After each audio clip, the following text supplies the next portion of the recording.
Okay, hello everyone. Good morning, good afternoon, and good evening. Today is the 18th of June, 2023, and today is Father's Day in some parts of the world. So happy Father's Day to everyone who is a father, okay? Let me share my screen with you so we can introduce the speakers and the topics for the following months. So give me a minute. Okay, so today, as I said before, is our 101st international meeting. Happy Father's Day, as I said before. If you want to watch all the videos, you can watch them in our YouTube channel. So who are our next guest speakers? On July the 9th, Lisa Mann will be talking about the business of teaching. Then Shuri, who is present here, on August the 6th, about BEDI, belonging, equity, diversity, and inclusion. On August the 13th, Gustavo Gonzalez from Argentina. He's a secret. He hasn't revealed the secret yet. Mexico will be present through Cristina Mauricio on August the 27th. Then Fernanda, who is also present from Brazil, on September the 10th, she'll be talking about reading awareness in the age of information. Abu Kassoun from Ivory Coast on September the 24th. A new friend, a new colleague, some of you know him, Mark Dorr from the USA. He'll be talking about this interesting topic, feeling comfortable and having fun with STEAM and STEM. Okay, and then finally, Hasna Mansour from Morocco. She will be talking about ChatGPT in education, transforming the learning experience. So who is our guest speaker today? This is the third time, I guess, Christine Coombe, you are with us, and thank you for that. Christine, let me say a few words about Christine. Christine Coombe has a Ph.D. in foreign second language education from the Ohio State University and is currently an associate professor of general studies at Dubai Men's College in the UAE. She has published over 50 books in various topics in TESOL and ELT. She has lived and worked in the Gulf for the past 30 years.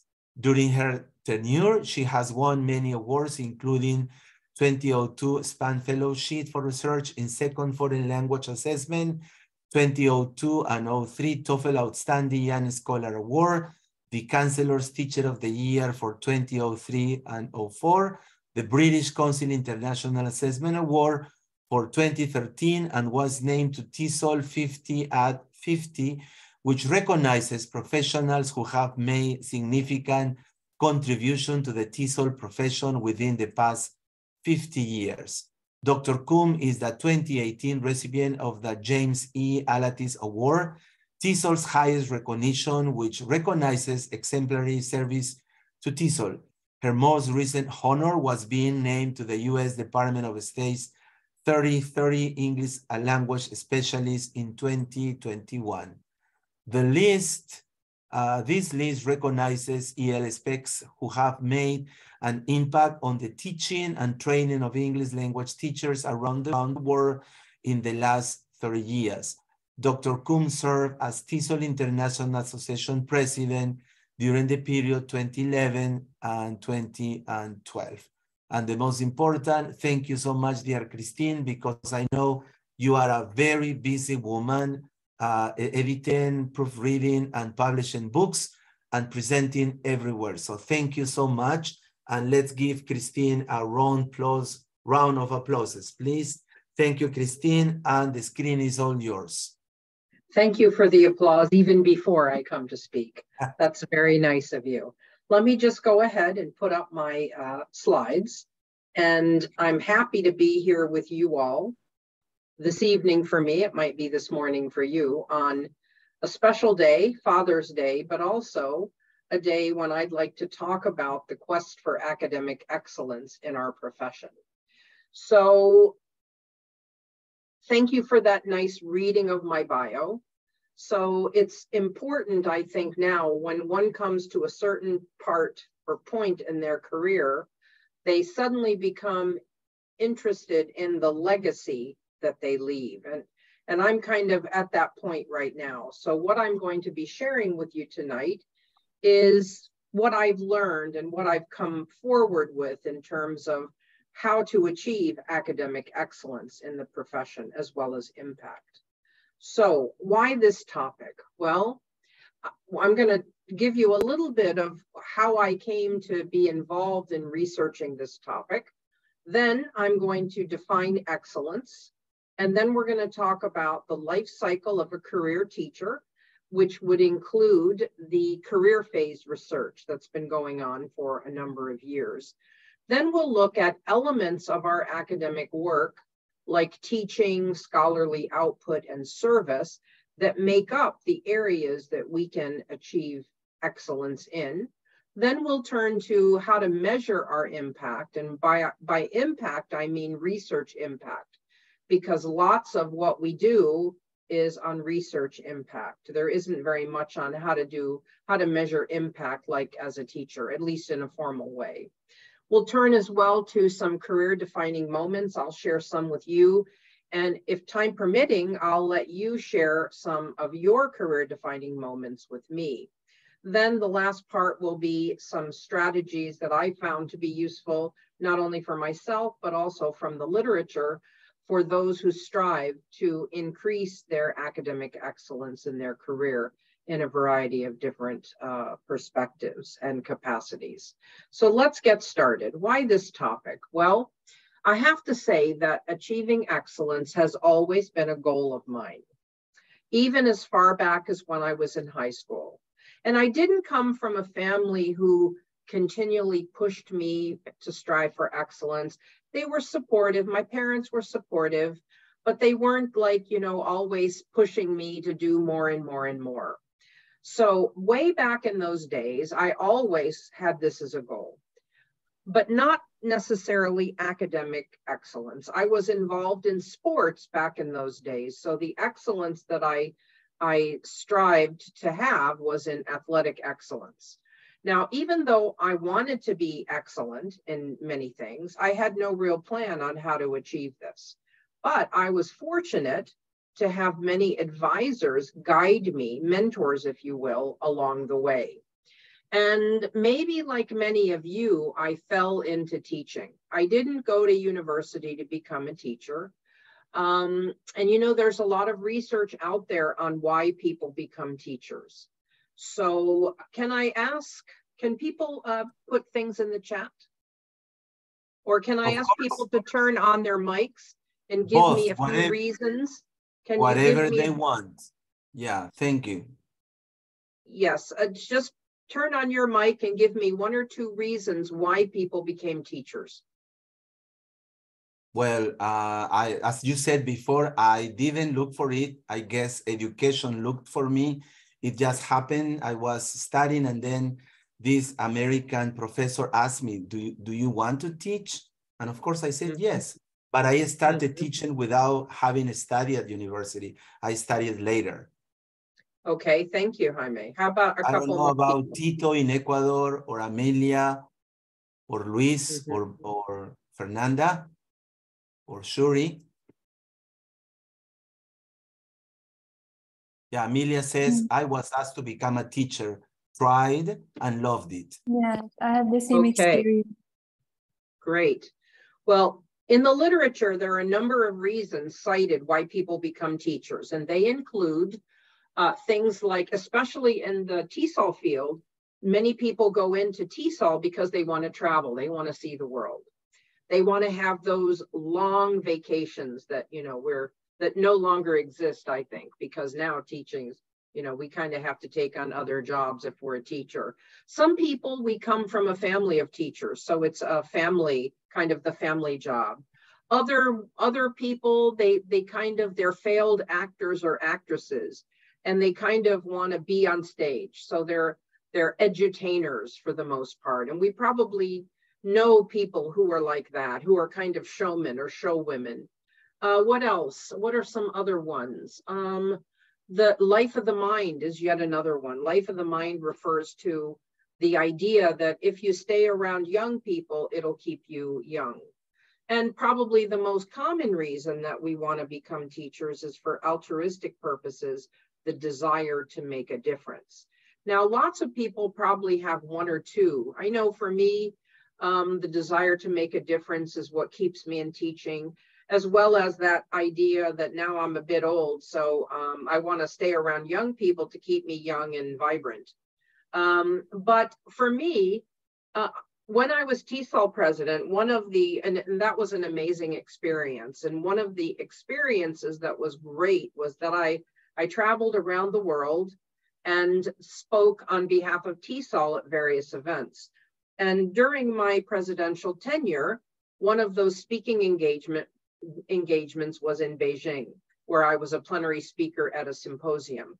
And I was doing a presentation that included this content about why people get into teaching. It was called the 10 characteristics of effective teachers.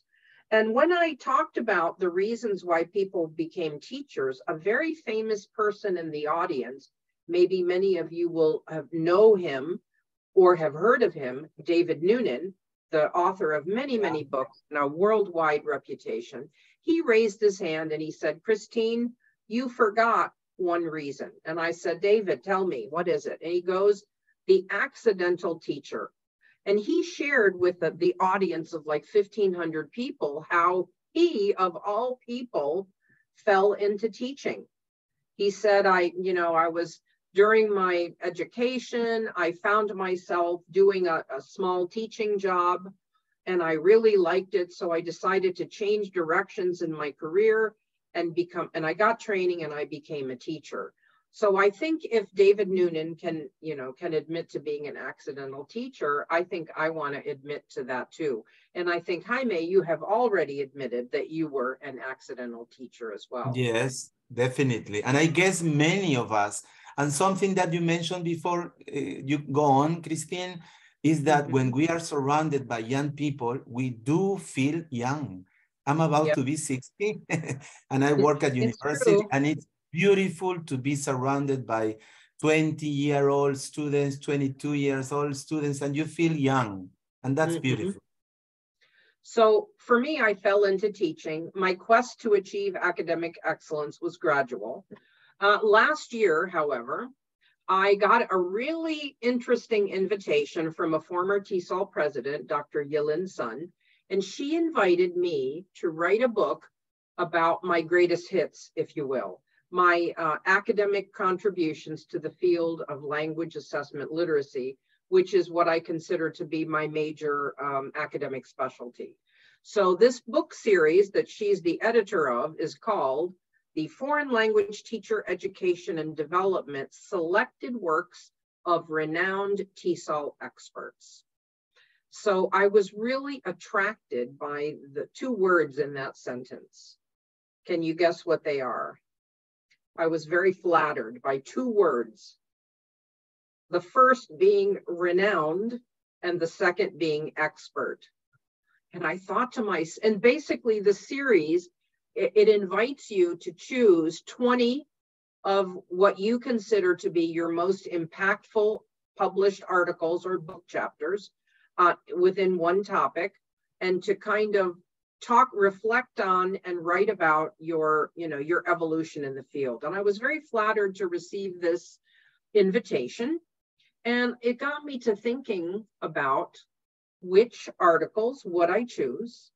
And it made me think, am I renowned? Am I an expert? Do people consider me like this? So my quest began. Then I was on the verge of a birthday milestone last year, which I've already passed. I'm now 60. So I thought this is about the time when people start thinking about their legacy, and maybe they start downshifting in the profession. So that's what got me started on this topic. Now, a bit of a disclaimer before I move on. Just because I'm talking about this doesn't mean I think I have achieved full academic excellence. I will admit that I have it going on in certain areas, but there are way more areas where I could have certainly improve, just like all of us. So that's why I kind of embarked upon this topic, achieving academic excellence and measuring your impact. So I think the first thing that we need to get out of the way is we need to define what we mean by excellence. Now, you know, I've got a couple of definitions on this slide, you know, the state of being excellent. If someone has this quality or something has this quality, they're generally considered good or extremely good in something. The highest level who achieves something above what is expected and exceeds expectations. Things like high quality, worth, merit, distinction are all adjectives that are associated with this. Now, despite these widely accepted definitions, I feel it's really important that excellence is how you define it, okay? I'm going to tell you how I define it based on the 3 areas of academic work that I've chosen to showcase here. So for me, it's teaching, scholarly output, and service, okay? But remember, excellence is how you define it. Now, a really interesting source, I think, on excellence is Orlick's Wheel of Excellence. And Orlick looks at excellence and in virtually all domains of life and says, human excellence is guided by a series of mental factors, 7 elements, and they are commitment and belief, which are at the core. You'll see in a visual I show you in a minute that are at the core, and these 2 are surrounded by the ability to have full focus on something, to create uplifting positive images, to be mentally ready, to be able to control distractions, and to be able to give and receive constructive evaluation. Orlick put these 7 elements into what is called a wheel of excellence, or his working framework in the pursuit of excellence. And it looks like this, okay? With belief and commitment at center stage, there in the middle of this graphic, surrounded by the 5 essential elements of his wheel of excellence. So I think before one looks at what you're going to do, if you are maybe thinking, what has been my impact? I think one of the first things you need to do is define how you define excellence, personal and or professional. Now, Jaime, you mentioned at the beginning that we have a pretty much small audience. So anytime anybody has a question, they should feel free to kind of put their mics on. I'm in full PowerPoint mode, so I'm not reading the chat. Okay, so if there is a question that's really important, Jaime, I would appreciate that you interrupt me and ask me that question. Okay, hope you don't mind, but for me, I'd rather concentrate on presenting rather than keeping track of the chat as well. Okay, thank you. By the way, dear Christine, Raj, I guess, has a question or a comment to make? Hi, Christine. I love this slide, and I particularly like it about distraction control. I think oftentimes I've written down goals and I've had these plans, but something else distracts me, and I'm not able to fully focus. So I think all of these elements are important in order to keep the commitment.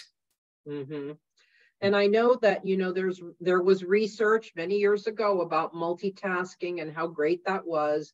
Now that's been all refuted. And for me, what I just did was distraction control. I want to focus on my presentation with you, and I don't want to be going back and forth to the chat, basically, to be distracted from what I'm saying. Maybe that's the old person in me as well, because one of the big problems with online teaching for me is that my eyesight is starting to go. So I kind of have to get way up into the screen to read the chat. And I don't want you to have to look up my nose or anything. That's kind of the reason I do that. But if I do get a good question, feel free to interrupt me either by turning on your mics or giving me some kind of clue.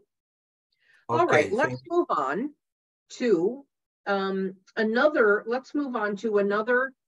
essential element, I think, in looking at academic excellence or achievement.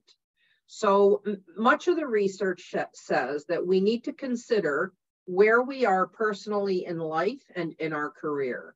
So I think a logical next step to this is to look at the research that exists on career phase. So we're going to take a couple of minutes to look at that.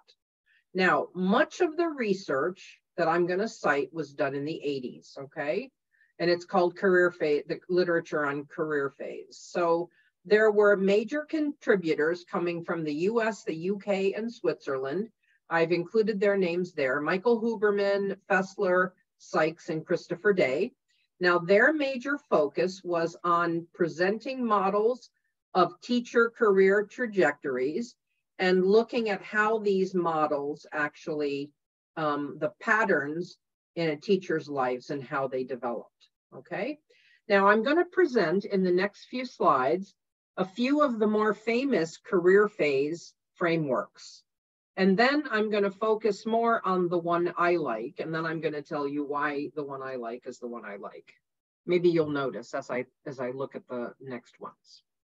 All right, so the first one that I identified in my review of the literature came to us in the 50s, super. And there were 4 stages, basically: the exploration stage, establishment, maintenance, and disengagement.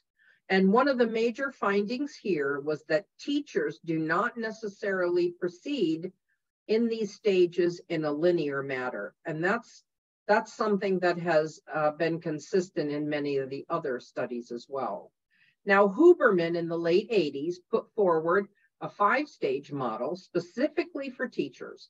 And his 5 stages were, the first being entry into the career, stabilization in the career, the beginnings of experimentation, and then conservatism, and finally disengagement. Fessler's career phase, I think there's 7-year, starting with pre-service, induction into the teaching profession, competency building, enthusiastic and growing, and then career frustration, becoming stable and stagnant, with a career wind down, and finally a career exit. Now, a more lighthearted view of career phase research comes to us from one of my favorite websites called Teach Thought. Don't know if you know this website. And Terry Hike comes out with some wonderful articles or posts about this. And this comes from the Teach Thought website. And I like the way he has come up with some of these. For example, the pride at being a teacher, then being thrown into the classroom and you go into survival mode. Coming up for air with the experimentation in the classroom, and then disillusionment, rebellion, finally going for ongoing mastery. Now, I don't know if you've caught on to the fact that the 4 things the 4 career phase frameworks that I've just introduced you to, many of them start strong, but they go into a negative phase. And this is one of the things I found in all but the next one, which I think is on the next slide. Yes, this is my favorite. This is the Steffi and colleagues one in the early 2000s. And their career life cycle, if you notice here, is a little bit different. And it doesn't include any negative phases. I don't know if I'm just wishful thinking or not, but I look at my own career phase and those of other people that are in my tribe, and I don't necessarily see anything negative, any negative stages. Although I have to say that probably if you've been teaching as long as maybe you've come into a little bit of burnout here or there, but you know, I've been able to get out of those phases.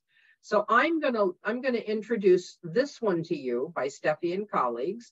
And it starts at the novice phase and moves through apprentice, professional, expert, distinguished, and finally emeritus. So let's take a look at each one of those in a little bit more depth. So the novice stage begins oftentimes in the pre-service, while you're in a teacher education program. And this is where teachers are usually hesitant and unsure, but at some point their confidence begins to develop. The apprentice stage usually occurs when teachers are given their first classroom. Now, I'm not sure where everybody in the audience is in their own career, but I can still remember my first classroom. I don't know if any of you can remember the first time you were in front of a group of students in your own classroom. Definitely, we do remember. Mm-hmm. It's like, I guess it's like the first love, Christine. We do remember the first kiss. Indeed, yes, indeed. The first and look. My first classroom was a French classroom. I was teaching French, undergrad French. And I feel bad because I thought, oh, if only I could have a do-over with those students now, with the experience I have now. But none of them went running, screaming for the door. So I think maybe it wasn't so bad. But I still remember my first days in the classroom. Now, being in the apprentice stage usually continues for 2 to 3 years, and some of the feelings associated with this stage are being energetic, enthusiastic, maybe idealistic, eager, passionate about student success, okay? Then teachers move into the professional teacher cycle, where their confidence begins to grow due usually to student kind of, to the rapport they have with their students. And at this point, they seek opportunities to grow, and they observe others, and they collaborate, and oftentimes seek help, okay? Moving into the next phase is where one begins to be an expert teacher. And this is where teachers anticipate the response that they're going to have and their student growth. They modify and adjust their teaching, and they competently support, facilitate, and nurture the development of not only their students, but also in themselves as teachers. Expert teacher moves on to being distinguished, where your impact is much more than, it goes well beyond the walls of the classroom, and you continue to actively participate or contribute to the profession. And finally, the emeritus stage is where you generally retire from teaching, but of course you continue to grow in the profession. And oftentimes I can think of people who are in this emeritus phase that I know that seem busier now that they're retired than they ever did when they were working. Maybe you know a few people like this. So the emeritus, you kindly sundown your career, but you kind of do things like this. You take on other roles as well. And hopefully you celebrate a lifetime of achievement. So I'd like to know where everybody falls. For me, I feel that I'm in the distinguished teacher phase, okay? Yes, Fernanda, you have your hand raised? Yes. Turn on your mic, please. Hello. I think the previous framework was really interesting for me because I feel that the situations that teaching, well, let me rephrase my thinking here. And by previous framework, do you mean the one before this? Yes, the one before it. Yeah. Okay, let me go back to that. Thank you. Okay. I feel that that other framework, yeah, that one. I feel that this is really true. The survival, like when you first walk into a classroom and you feel like it's you against them and them against the students against you. And then, yeah, but then you start experimenting and then you're like, oh, this is not too bad. I can manage.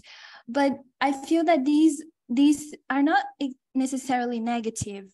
The disillusionment or the rebellion phases, I feel that they're just like they're just steps. I can take steps, I can go up the ladder basically with those negative things. But I also see I also see how the other aspects from the framework that you identify with, that they overlap. I feel that the factors there, they overlap. So it's not necessarily something fixed, but they're all mixed up. Great, thank you for that. For me, although I consider myself in the distinguished phase, I also remember when COVID rolled around and we got sent home to teach online, that during my online teaching, I was a novice, and luckily over the course of the year, I moved up to apprentice because I really worked hard on teaching myself to teach online. But I see that a lot of the research says is that you can backslide. You can skip phases, but you can also backslide. And I certainly experienced that during COVID. And I teach at a technology institution. So I already have some technology skills, but I can only imagine how teachers who had spent their whole life in the classroom suddenly had to figure out online teaching.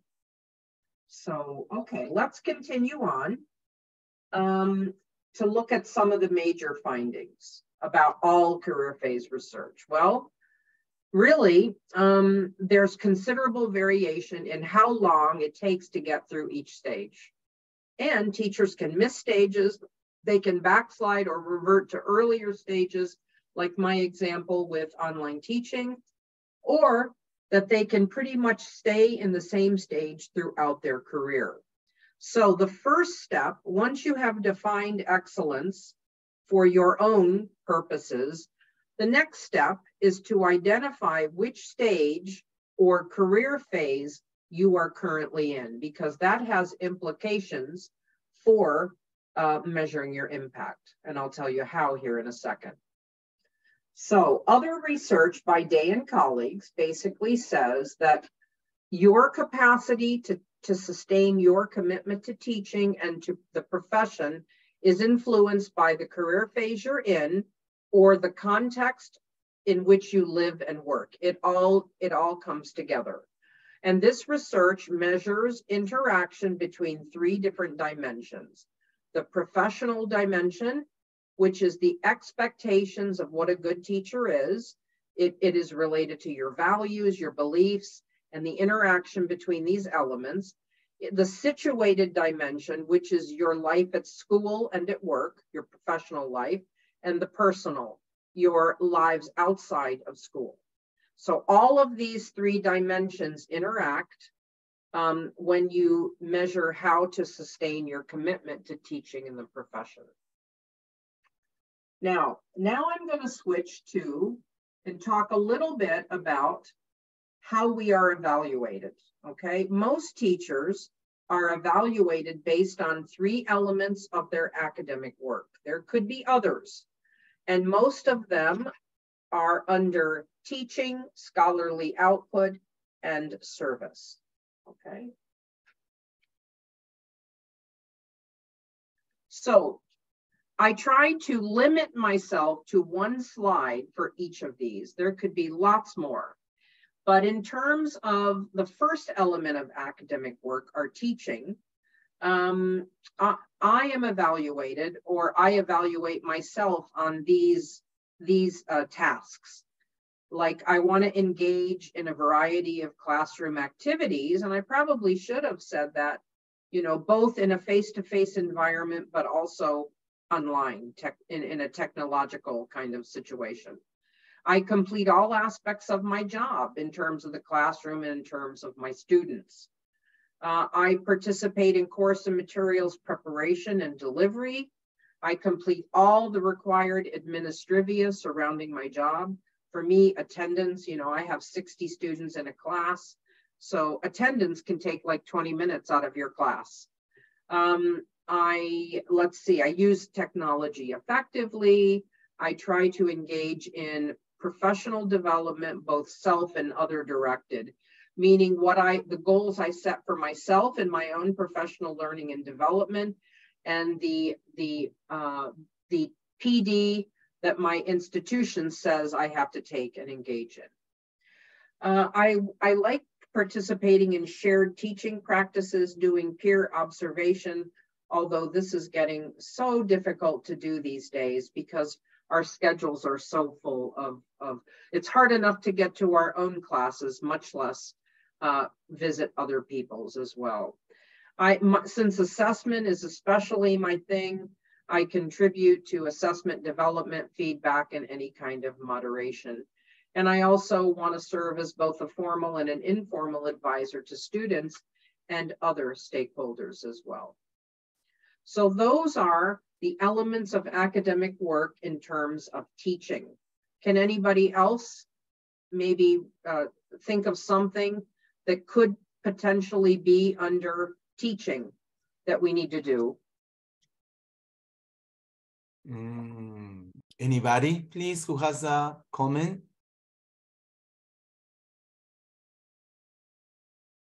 Research, maybe. I mean, not everyone is interested in research, but I think nowadays it's becoming more and more useful to teachers.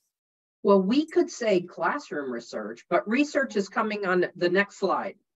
Oh. Okay, I put that under scholarly output. But certainly classroom or action research could definitely go on this. Although, as you said, that's kind of controversial. Lots of teachers, teaching purists say, why do I have to do research? I'm a teacher. I believe that research is really important because everything I do in a classroom is based on research, okay? The research that either I've done or other scholars have done, basically. So let's go ahead and move on to scholarly output. So for me, scholarly output means that you do research to better inform your teaching practice, and you organize, present, and participate in conferences, and oftentimes with your students. You take them along too.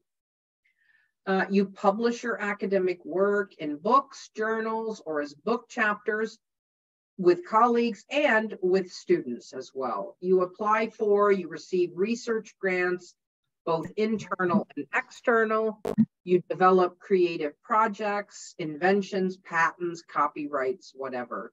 So these are the elements of scholarly output that I am evaluated on at my institution and that I feel are important.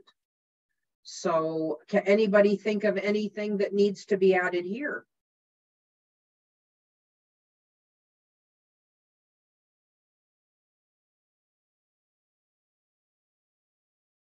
I don't know, but it's something that Julio Valladares always mentions, is that when attending a conference, a seminar, a workshop, is then to do what you learned in that workshop and present it to other teachers who couldn't attend it. So okay. Maybe, I don't know how you would call that. Well, I would, yeah, that's a good one, Jaime. I would say cascading information learned at conferences or PD events to colleagues. That's a good one. What, I think I might. Yeah, what is that verb? Cascading? Cascading, yeah. Oh, first time I hear that. So bringing the information that you learned back. Yeah, that's a great one. I might steal that one from you, Jaime. Okay. Well, it's not mine. It's and add Julio. it to this slide. Good idea for that one. Yes, definitely. And I think we do that, don't we? I try to. I don't know if that happens in the country or the continent where you are, but here in Latin America, we used to be kind of, I know this, it belongs to me, this book is mine, and I won't share it. But now, thanks to pandemic, we are learning to be generous and share what we know, what we have, because eventually we will pass away and we will take it away with us. So it's much better if we learn to share and what is the verb again? Cascade. Cascade, okay, with everything we learn and we know. I'll write it in the chat. Thank you, Fernanda. She did. Cascade. Yeah, there we go. All right. Yeah, Raj, you want to say something? Well, I think just in line with what Jaime and you're sharing, Christine, cascading, whenever I go to conferences, I look for, are we doing the things that other people are doing? How do we measure up with the standards that I am seeing being offered here? And then what is it that I need to take back so I can integrate that as well? And you refer to that as cascading. It's like passing it forward. Right. Yeah. Yeah. Yeah. Yeah. Paying it forward as well could be another like colloquial term, but yeah.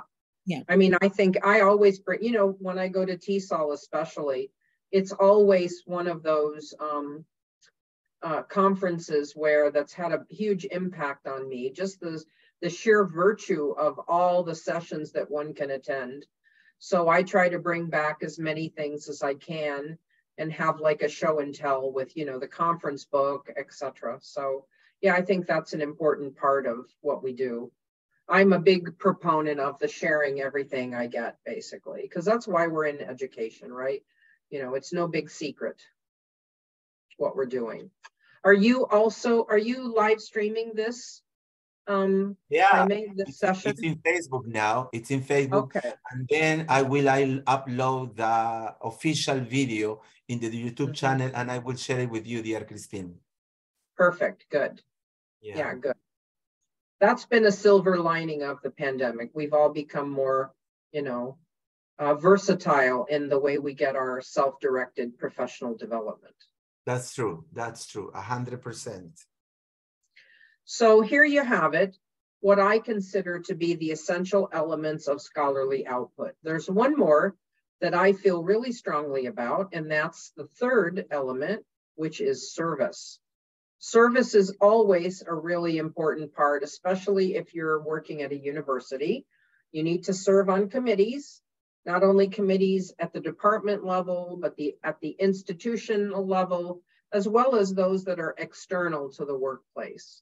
Delivering professional development to colleagues or the wider academic community is also important.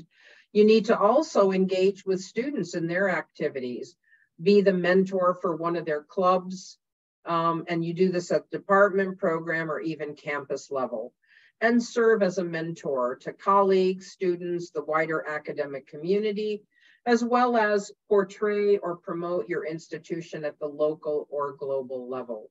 All of these figure prominently on my performance evaluation for service. So here we are measuring our impact. How do we do it really?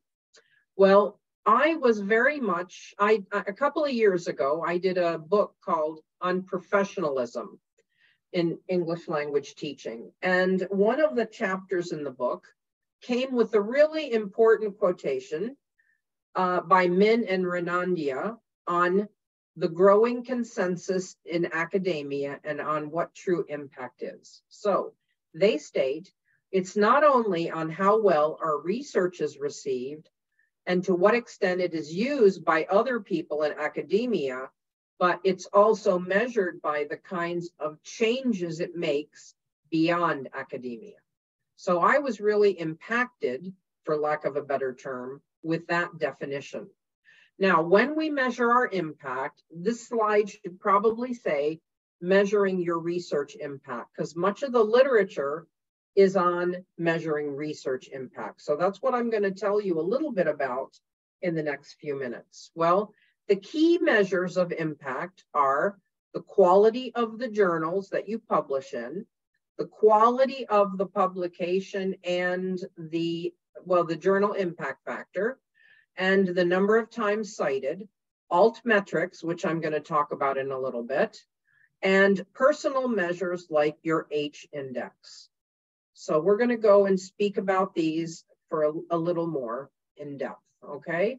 Many of you might be familiar with an author ID. And author IDs like Google Scholar, like ORCID, like academia.edu, ResearchGate, things like that.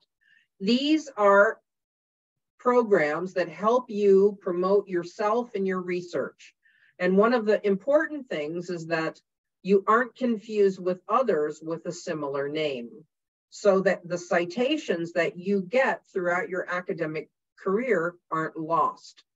Now, not sure if you all have an ORCID ID, but a few years ago, our institution basically said everybody has to set up an ORCID ID, which is an open access profile about yourself, which can be linked to researcher ID, another author ID. Do any of you have a Google Scholar profile? Can you give me a thumbs up if you do? Okay. A Google Scholar profile is very useful as well, because that's one way to track all of your publications and all of your cited work. And it also gives you an H index, which is now beginning to get really a lot of research attention. So Vitae, academia.edu, and ResearchGate are ones that you might like to work in. Now, lots of times these are like, it takes a little bit of time to set them up, but once you set them up, they kind of update themselves normally, automatically. So everything comes under the same kind of indexing. So I would recommend looking into author IDs and decide to come with, ResearchGate is one I use a lot. And Google Scholar is very, very important for me as well. On ResearchGate, you can also upload things you've written and get stuff that's written that you wouldn't normally be able to get unless you subscribe to that particular journal. So I highly recommend author IDs. Journal impact factors used to be the most well-known measurement of the quality of the journal. And this is a metric that measures the citations of work over the past 2 years. So an acceptable impact factor is 10 or great. Anything over 3 is considered good. And here are some of the journal impact factors on some of the most prestigious journals within the TESOL profession. So oftentimes, if you're looking for promotion, or if you're looking to move up in your H index, having journals that have good journal impact factors is one way to do that. Now, the H index is, it was basically invented by a scholar named Hirsch. And the H index is, if you have an H index of 20, that means you have 20 papers or articles that have at least 20 citations, okay?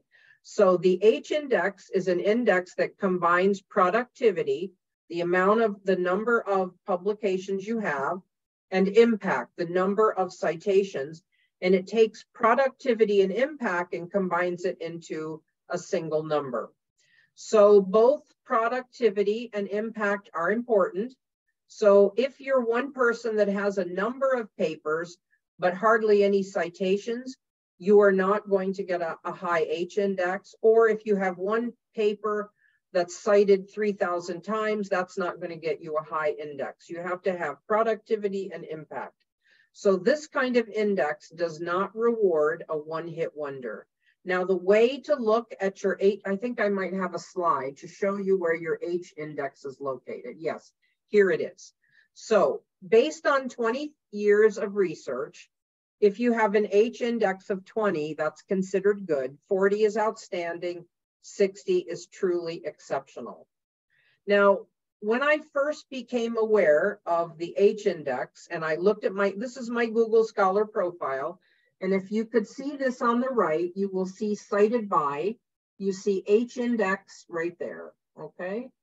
And here I think this was an older slide. I think I'm now 25, my H index. Now, I have a lot of publications. I've been in the field a long time. I have a lot of publications. So when I first read, my H index was 20 when I first became aware of the H index in 2020.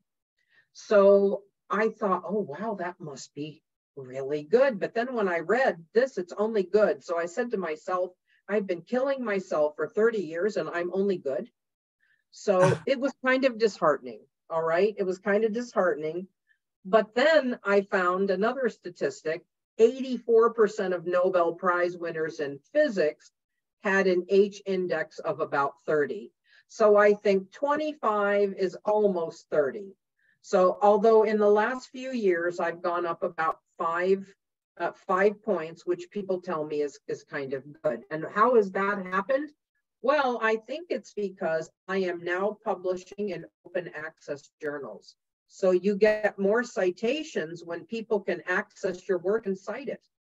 You know, it's great to have articles in TESOL Quarterly and language testing, but researchers around the world don't really have access to those journals because they're not subscribers. So if any of you want to increase your citation rates, then it's important to maybe try to publish in open access.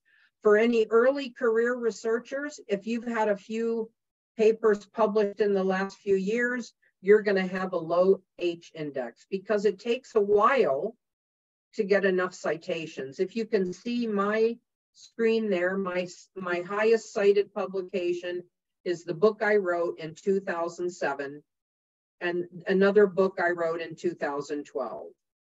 Because they've been out for a few years, so they've been out there getting citations. So I think you have to, you know, judge yourself on your H index when you've been out there, probably by at least 7 years. So you've had time to get citations on your work. So I encourage you to set up a Google Scholar profile and keep track of your H index to see where you're at.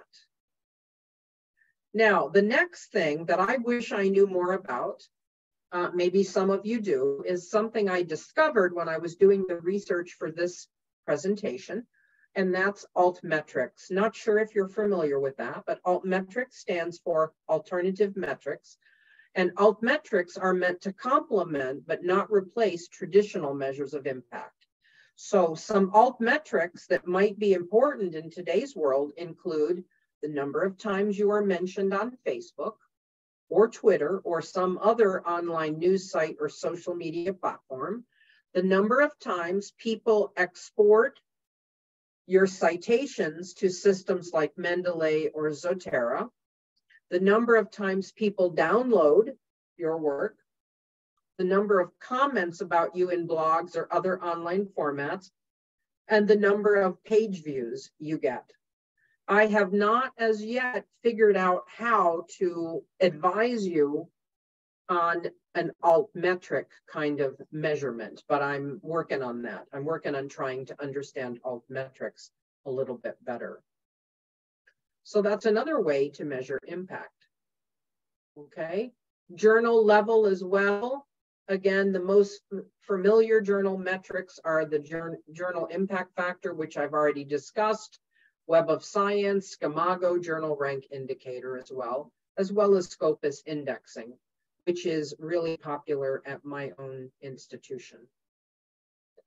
Now, I'd like to bring you now to, we've talked about how you need to define excellence in your own way, how you need to consider where you are in your career through the career phase research, and what kinds of, for me, I shared with you the 3 elements of academic excellence, which are important for me, aspects under teaching, scholarly output, and service. The next recommendation is to look back retrospectively at some of what you consider to be career-defining moments that you've had, that you think have had an impact on your achievements over the years. Now, many of you look pretty young, so I have enough to have like a whole slide full of career-defining moments, but some of you might be new to the profession, and you might not have had that many, and that's okay. But I'm going to share with you some of what I consider to be career-defining moments after doing this activity, this exercise, okay? So for me, the decision to go to university was not a done deal. When I was young and in high school, my sister had many medical issues. So my parents told me when I was in 10th grade, they said, we want to support you in your university studies, but we can't pay for you to go to university. We will support you in every way we can, But if you want to go to university, you'll have to find a way to do that. So I thought, hey, university is expensive in the US. So I didn't really think about going to university. Sometimes I can't believe it either. So I still remember back in high school, I found a way to go to university, which would be free. And that was joining the military. Because once you do a term in the military, you can go on what's called the GI Bill, where after you do 4 years in the military, then they'll pay for you to go to college. Okay, so I was like in negotiations to join. I can't even remember which branch it was. I think the Army. And I was the recruiter lived in my neighborhood, and he sent me home. He said, go have lunch. And then at 2 o'clock, come over and we'll do the paperwork. So tell me if this is not a career defining moment. I went home, and in the mail, I had an offer from a state college for a track and field scholarship because I was athletic in high school. So, and it wasn't really a scholarship, it was a tuition waiver. It amounted to a little bit of money, but it got me thinking, hey, here is my way to go to university without having to go in the Army. So I never came back to that recruiter. And that was how my university journey started. I got that little scholarship, I got jobs, and that was my start at university. Okay. Now, while I was in my BA program, I didn't really know what to study, but I was in business administration, which I considered to be really boring. So then I created a huge rift in my family because my dad wanted me to study business.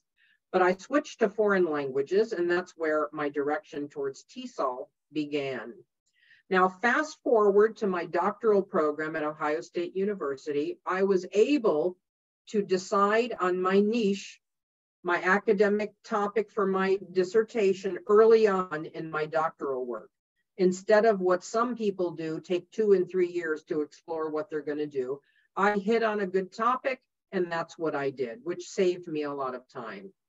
Now, then I came abroad to the Gulf, to Oman in the UAE, and I joined the leadership of TESOL Arabia, which has had a huge impact on my life and career, and then on Toastmasters, which is another professional association for public speaking and leadership. While doing that, I created a testing conference called CTELT, standing for Current Trends in English Language Testing, which ran for 16 years. But finally, we ran out of money and I had to let her die, basically, because there was no more support for testing conferences. So the birth and success and then subsequent death of that conference really had an impact on me. Chartering a student teacher club at my own institution called the Global Local Club was another big thing for me because it allowed me to mix my doing student trips with travel. So I combined my love of taking people on vacation and by focusing on setting up educational field trips and taking students on 16 international field trips in 6 years. So of course we were a victim of our own success and we were forced to close down after 16 trips, but it was an amazing part of my career and probably the time that I was most happy. And one of the happiest trips I took was 15 students to Philadelphia, which was for my presidential plenary. That was the year I was president at TESOL International. Let's see, moving from teaching just English to teaching general studies subjects like ethics, research methods, critical thinking also helped me move from potential burnout into further engagement with different kinds of subject matter. And of course, my continued work with many worldwide associations, many of which are listed there as well, have been career-defining moments for me. Now, when I first put together this slide after doing this exercise, I looked at my career-defining moments and I was surprised that 2 things are conspicuously lacking. And I don't know why they're lacking, because the first is serving as TESOL International Association president, which was my #1 career goal all of my life. So I don't know why that doesn't appear here. And another, all the books that I've published throughout my career. In fact, I just posted yesterday about my 60th book. One of my goals has been 60 at 60, to have published 60 books by the time I turn 60. And there's not a single career-defining moment about any of the writing that I've done, which is surprising for me. I don't know, maybe I need to rethink that. So one of the things that is recommended is to look at career-defining moments and to look at where your impact has been. So I think, do I have a few more minutes? I know I've been on here for an hour. Do I have a few more minutes? Of course, we still have 29 more minutes, dear Christine. Okay. Maybe because I've just realized that I still have the strategies that I want to go over, and then we'll open it up for questions. So I would have liked to hear about some career-defining moments from you all, but hopefully I'll revisit that question when we have our Q&A. So let's move forward. Okay, hopefully if I've inspired you to start thinking about your own impact, and if I have, this is the advice I have for you. The #1 piece of advice is expect to work hard. My favorite quote is a quote by Henry Ford, "The best never rest." And it's true, right? In fact, I don't know any lazy people who have achieved the degree of excellence that I feel is the degree I want to achieve. It just doesn't happen. And working hard relates to the discipline you have and the motivation you have. Here we are on a Sunday, on Father's Day, and we're engaging in professional development, right? Yes. Plenty of other people are doing whatever and having fun. I've been working all day, and I like working because I vary my projects. But, you know, if you expect to have all your vacations off, every night off, weekends off, then probably you're not going to achieve really, really high levels of achievement in anything, much less academia. So expect to work hard. There are no shortcuts, I think. And also never stop learning. For me, 30+ years of teaching, and I'm still learning. And one of the silver linings of the pandemic is the amount of fantastic online content that literally we can all have access to, including this program that you've been doing for all these years, Jaime. Big congratulations on that and applause. Thank you, dear Christine. Thanks. Another advice, another strategy is have a plan. Don't be like me with no plan. Don't rely on people getting you into the, thing. One of the sessions I should do for you in the future is another session on strategic planning, personal and professional strategic planning, because this has changed my life. It's really important, I think, to have a plan, to know how to plan so that you can make your plan work for you. I didn't start strategically planning until I got elected to chair the Tampa Convention in TESOL, and that was in 2007. That's when I first started planning, because I knew that I'd have to be living in Dubai and chairing a conference in Florida halfway around the world. So I started this plan then, and who knows where I would have been had I started it in the 90s, okay? Who knows what I could have achieved. I think another good strategy in general is to work on things like organizational skills, productivity, time management. There's tons of great resources on the internet about these things. And also pursue and engage in personal and professional development. Again, there's so much of it out there, but be selective. When the pandemic first came out, I was at home and literally every day I was glued to my computer, taking any PD session that I could find in the hopes that I could get myself up to the level to be a good teacher for my students and to survive the fact that I was alone. Like, I don't know how many of you were with family, but I was here alone. And we had to have permits to actually leave the door of our apartment building from the police. So it was a really depressing time. So I threw myself into PD and training. But at the end of the day, I wish I had been more selective. Now I'm much more selective on the kinds of things I want to learn about and develop in. Continue setting goals for yourself, so very important. And also try to develop habits that have been empirically correlated to academic excellence.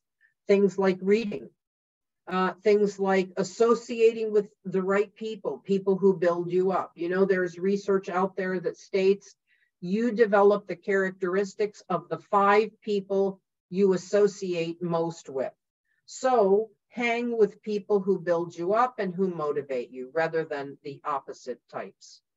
Know what your time wasters are. I really feel that I have good time management strategies, but I'm the first to admit that I have a Netflix addiction, okay? In fact, right before here, I took my iPad back to the charger to charge it up so that I could start watching Netflix again right after I finished with you. Now, granted, I'll be watching something on Netflix and I'll be doing some emails and stuff, multitasking like that. But I still have a problem with, you know, with TV, watching series and Netflix. Another good strategy is seek out people who have the skills you want to develop, mentors, if you will. Engage in the kinds of extracurricular activities that you enjoy. When I first started my quest for how to be more productive and things like that, one of the things all the books mentioned was have a hobby. Because, and I used to think to myself, I'm a teacher, who has time for hobbies? But all the books said have a hobby. The idea behind having a hobby is that if you take 1 or 2 hours for yourself and do something you enjoy doing, it decreases your stress and it actually makes you more effective. I believe that now. So having a hobby is really important. And increasing things like your emotional intelligence skills, especially things like self-awareness, because that correlates really highly with academic excellence. Another strategy, we've all heard it, take care of yourself, get enough sleep, eat right, exercise, engage in self-care and well-being practices, be mindful, you know, just in general, take care of yourself. One of the research findings that astonishes me is that most people take better care of their cars than they do of their own bodies. So it's really important, especially, well, not especially as you get older, but yeah, especially as you get older. You know, I frequently, getting older has helped me because now I can no longer do a 10-hour stint in front of a computer. I do 2 hours, my eyes start to go. So I have to get up and move till my focus comes back. So I guess that is something good. So don't forget to take care of yourself. Allow yourself time to recharge as well. For me, 7 days and I leave on a 50-day summer vacation. And my goal is to get all my stuff done and meet all my deadlines so I can leave here. I'm taking my laptop, sure, but I hope that I'm just going to be lightly reading emails and I'm going to work on just one project over the summer. So use your vacations to decompress. If you're lucky enough to have a sabbatical at your institution, take advantage of these. I'm not sure where you are during the year, but we have to teach summer school for free at my institution. So we never get out of here before July 1st for our summer vacation. You know, not that I'm ungrateful for that, but we have a late start. Are you all on summer vacation now? No. So you're still working then? Yeah. Okay. Okay, so another strategy, be adaptable, be open to change. Self-belief is so important. If you don't believe in yourself, nobody else will. And I think very important is be and stay humble on your way up.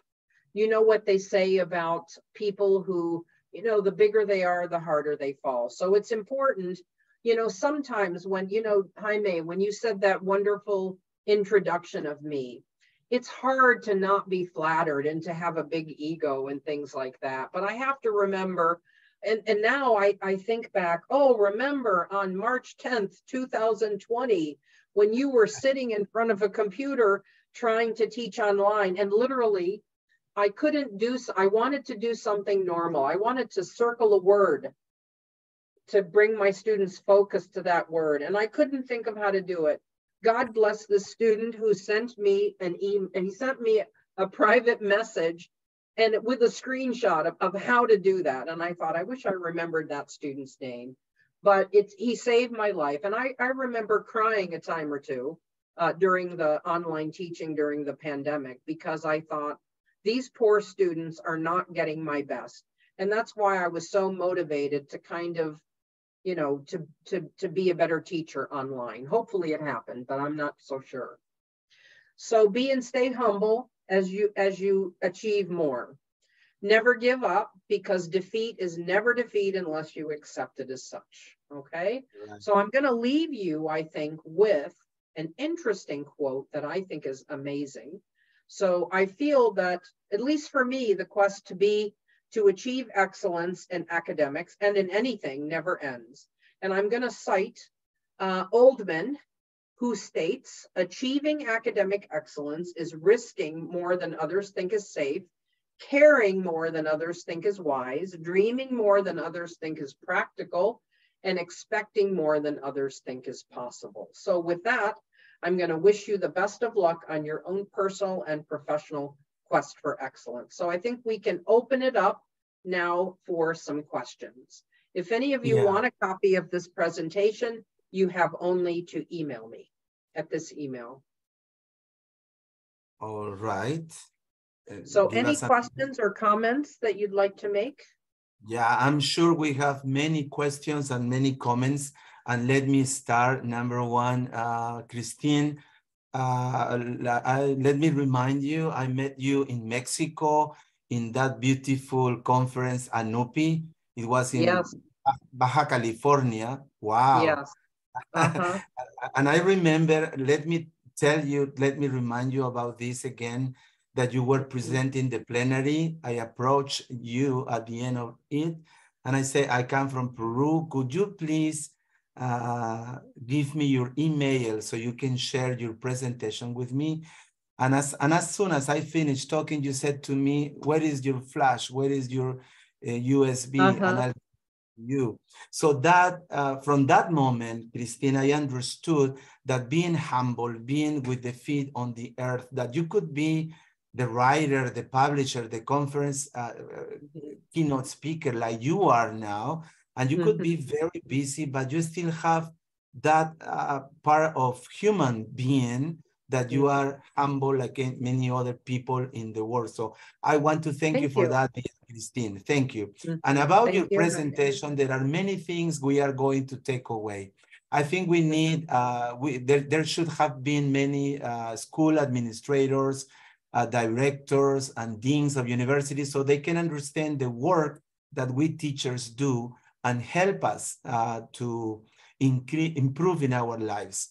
So thank you very much. So we have people from Canada, Raj, Ecuador, we have Tito and Shuri and Amelia in the USA, and Fernanda in Brazil, Ecuador in Luis, Flor, I don't know where she's from, Neil Arevalo from Peru, Maria Fernanda from Colombia, and Hari Singh Karki from Nepal. So who wants to start to make a question or a comment? Thank you, Fernanda Pinati. Yeah, Fernanda has a question. Yeah, go on. I would like to ask you, how did you start writing? And how did you continue doing it? Well, that's a good question. My first publication was a book review. One of the ways that I started was, sometimes publishers say, we have these books to review. So I wrote to publishers because I wanted free books. They would send me a free book and I would write a review and then it would get published. So, and that's one of the ways to do things. Also, reviewing things as well is good to see how other people write. In fact, if you're talking about books, for example, the first book is the hardest, okay? But then they become easier, especially if you're, it is a lot of work, I have to say, but I would say collaboration. I'm doing this book now where I'm looking at my 20 most impactful articles or chapters. And one of the things I've seen from my own work, I've come to the impression that collaboration is important, because of the 60 books I've published, only 2 are single authored, have only my name on the front. I've worked with other people for 58 of the books. So for me, collaboration is key, but collaboration can also be problematic, because I've had good experiences working with teams where everybody does what they're supposed to and meets deadlines, etc. But I've also had disasters where people's name goes on the front of the book and they haven't done anything. So you have to be really careful who you engage with, okay? You have to, what I would recommend, for me, I spent, let's see, my first book was 1996. I graduated with my doctorate in 92. And my first book was a conference proceedings from TESOL Arabia. Okay, so I would just recommend, do you present, Fernanda? Do you present at conferences? Well, I'm starting out now. I'm starting to get involved. I had my first article published. Okay. Yes, and for International House, and nice. And yes, I've been interested to learn how to write, because I've become friends with the editor of the journal, and he said that I should continue. He said that I should, I should do it. It's something that I've always enjoyed doing as well. But I've been reading some books now, Writing to Learn, and some others. Yeah, but do you have any books to recommend? Like maybe one of the books that you have written, so I could, yeah. If you email me, I will send you a chapter in one of my books, the professionalizing book, about getting published. Because in that book, there's a lot of interesting articles, like getting, presenting at conferences, getting published. There's also, the English Language Teaching Forum magazine with the US State Department? No. Oh, there's also an article there that's open access where it gives you tips for getting published. But I think start developing some expertise, start putting together a presentation that you present at conferences, and then you start writing that. You probably don't want to do research articles. Do you have a doctorate? Have you been trained to do research? No. Yeah, so do some teachery type things, okay? Do some teachery ones, and then you'll get used to that kind of format. And then, if you really want to publish research, I'm a big proponent of, getting trained by doing graduate studies. Okay, I think that's the best way to become. And also look for people to collaborate with. You don't have to be first author. You can collaborate with people. Myself, for example, I've given you my email. I collaborate with many people all around the world. So if we can find a topic that is mutually interesting to both of us, then maybe we could do something like that. Okay. Thank you. Great, I see something that has been posted on the chat. What is that? Did you post something? Is that a picture or okay? Yeah, it's a photo of your email. Okay. I'll write it in the chat too. Please do. Anybody else? Raj, Tito, Amelia, Shuri, Luis, or Harry, or Maria Fernanda, Jaime in Colombia, or Flor Garcia wants to say something else. Raj, go on. Well, thank you, Jaime. And Christine, thank you for an amazing presentation. And I've sort of looking at it in 3 big buckets of information that I got. Talked about emotional intelligence. It's so important to know who I'm being as a teacher. Right. Who am I being? How self-aware I am? How can I regulate my impulses to not do this and move on to something else? And then we talked about what I'm doing. What am I getting involved with? Who do I spend time with? So what I'm doing is really important, and how well I do it. And the last part is, as a result of that, what is my impact? And what do I have? Do I have a document? Do I have articles in journals published? So I think that whole element of being, doing, and having were all nicely bundled into these this presentation. Thank you for that, Raj. Thank you. Good. Although I didn't really, that wasn't my goal, but I'm glad it came about that way. Fantastic. Yeah. Because I think we can plan a lot of things, and if it's not put into action, and if I'm not looking at what impact I'm having, then I might be just grinding away without getting a whole lot of results. Thank you. Thank you. Okay, anyone else? Tito? Yes, I would like to thank Christine for her presentation. I've been working in the field of working with teachers, and indeed, the time has demonstrated that we all go through many of these stages, and especially me when you were sharing that at one point when we all had to be locked in the house because we had this pandemic issue. We all went through this going crazy with the technology, and in many cases, the students were our support. That in some way, our humbleness let us know that we needed to, in some way, learn a little bit more about this. Even now, sometimes I just get overloaded with information that I want to switch between this video I had ready or this passage from other sources, and then my fingers collaborate, and students go, teacher, you need to do this. But yes, I think that feeling that we never stop learning, it keeps you alive. And as you said, focus on the purpose. We have a reason why we're doing this, and I think that's great. And thank you for bringing more light into this topic, Christine. Thank you. Appreciate that. Okay, and thank you, Tito.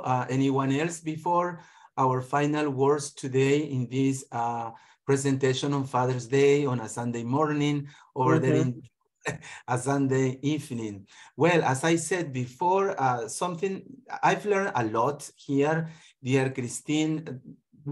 Maybe we sometimes think that those, wonderful book writers and professors and guest speakers or keynote speakers, they were born in, how do you say that in English? They were born in a good family with all the money and all the support. But listening to you and your anecdotes, I said, wow, Jesus. And sometimes we are just thinking about poor me, or I don't have this, I couldn't do that, I can't do that.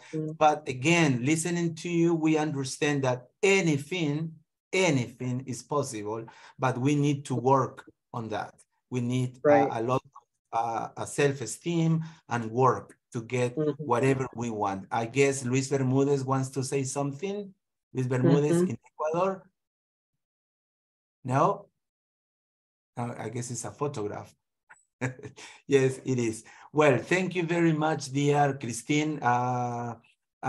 Please, your final words today, and thank you very much again. Yeah, I want to thank everybody for coming and spending Father's Day with me and with everyone. You know, like, as I said, excellence is how you define it. You know, you might not be interested in writing anything. It might be something else that you want to strive to achieve excellence in, and that's great too. So I hope I've been able to share a little bit of my journey and also encourage some of you on your way. You have my email. If you've got any other questions or comments, by all means, send me an email and I'll send you the PowerPoint if desired. Yeah, thank you very much, dear Christine.